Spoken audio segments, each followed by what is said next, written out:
ازيكم يا حبايبي؟ عاملين ايه؟ يا رب تكونوا بخير. تعالوا بقى نعمل مع بعض الجلاش بتاعي اللي انا طلعته من الفريزر، لقيته في مهري زي ما انتم شايفينه كده، بس هنعمله بحشوه اقتصاديه. انا حطيت معلقه سمنه، معلقه زيت، وبعدين حطيت فيه بصلتين مقطعهم جوليان زي ما احنا شايفين كده، يا دوبك بس اشوحها تشويحه سريعه كده. وعندي بطاطسيتين هما متوسطين الحجم، حطيتها عليها. الكميات دي يعني مش بالظبط، يعني على حسب الصينيه اللي انت هتعملي فيها، او على حسب كميه الجلاش اللي عندك انت بتقدري. انا بقولك الكميه اللي انا عاملاها. حطيت بقى شويه ملح وشويه فلفل وشويه كمون صغننين كده، وعندي مرقه فوريه انا جايباها من العطار، دي معلقه مرقه فوريه. وهقلب كله مع بعضه، لو مش موجوده عادي التوابل دي براحتنا على حسب المتاح عندنا. قلبتها كلها مع بعضها، وبعدين عندي قرنين فلفل. الفلفل ده على فكره كان سبايسي شويه، اللي عنده فلفل الوان وحابب يحطه برضه يديني طعم حكايه. بعد كده حطيت نص كوبايه ميه زي ما احنا شفنا، وهغطيها على نار هاديه لغايه ما تتشرب الميه دي وتحس ان البطاطس بتاعتنا استوت معانا. لو جيت بصيت للبطاطس حسيتها لسه حيه معايا، لسه ما استوتش والميه ابتدت تقل معايا، هزودها سنه ميه بسيطه كمان واغطي عليها، وهفضل بقى سايباها على النار الهاديه دي لما تستوي خالص معايا. بعد كده هتنشف معايا من الميه بتاعتها زي ما احنا شايفين.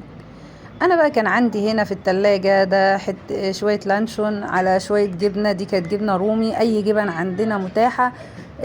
اي حاجة. الحشوة دي بقى بتاعتنا تمام كده، هي كده بقت جاهزة عندي. تعالوا بقى نعمل التشريبة اللي هنشرب بيها صينية الجلاش بتاعتي. عندي ايه؟ دي بيضاية انا كنت ضرباها في الطبق، وبعدين حطيت عليها شوية ملح وفلفل. تمام. بعد كده عندي دي كوباية لبن، اللي هي كوباية المية بتاعتنا الكبيرة دي حطيتها لبن. دي سمنة انا مسيحاها فحطيت منها 3 معالق زي ما انتم شايفين كده. بعد كده عندي كيس بيكنج باودر، هاخد منه بس معلقة صغيرة، معلقة صغيرة مش مليانة قوي.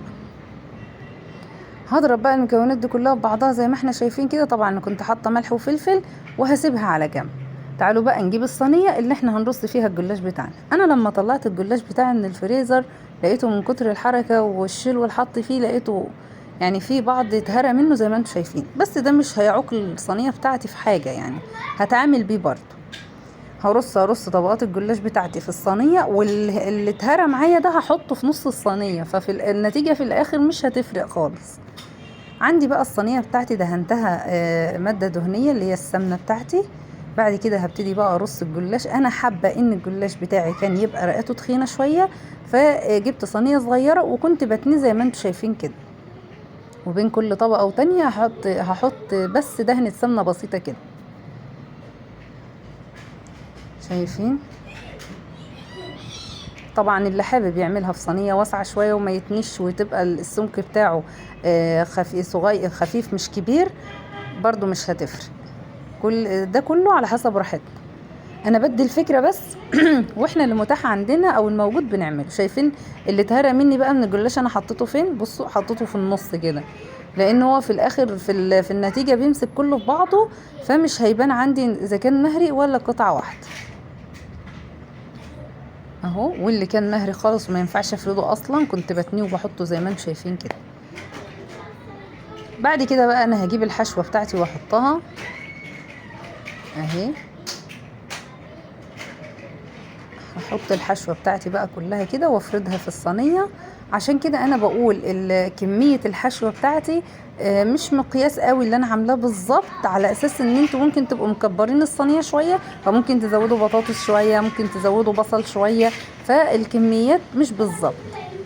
بس كده. بصوا اللي مقطوع عندي ابتديت ارصه في النص عادي مفيش اي مشكلة، وابتديت احط بقية طبقات الجلاش زي ما احنا شايفين. بين كل طبقة والتانية بندهن برضو سمنة تاني. انا بقى بعد ما رصيت بقية الطبقات، عندي اخر طبقة دي لازم تبقى الورقة سليمة معايا عشان اعمل الحركة اللي انتوا شايفينها دي. هرفع بقى الجلاش كله من تحت كده، بصوا، وهنزل الزيادة عندي تحت، هعملها كأنها فطيرة مقفولة على نفسها. شايفين؟ الحركة دي يا جماعة نتيجتها في صينية الجلاش حلوة جدا، مش هتخرج مننا الحشو ابدا، وهتبقى من جوه زي من بره، النص زي الاطراف بتاعتها كلها هتبقى سوا واحد وشكل واحد في الاخر. انا الصينية بقى هقطعها زي ما انتوا شايفين، التقطيع ده بتاعنا كبير صغير زي ما احنا عايزين، وهعمل لها بقى ايه، احط عليها التشريبة اللي احنا ايه عملناها مع بعض.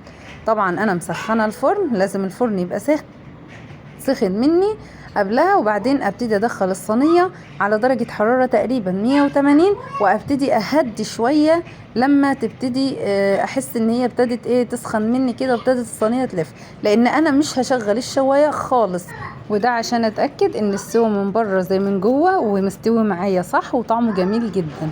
على فكرة كان طعمه حكاية، ويا رب تجربوا الطريقة وتعجبكم. لو عجبكم الفيديو ما تنسوش اللايك والشير والمتابعة عشان يوصل لكم كل جديد.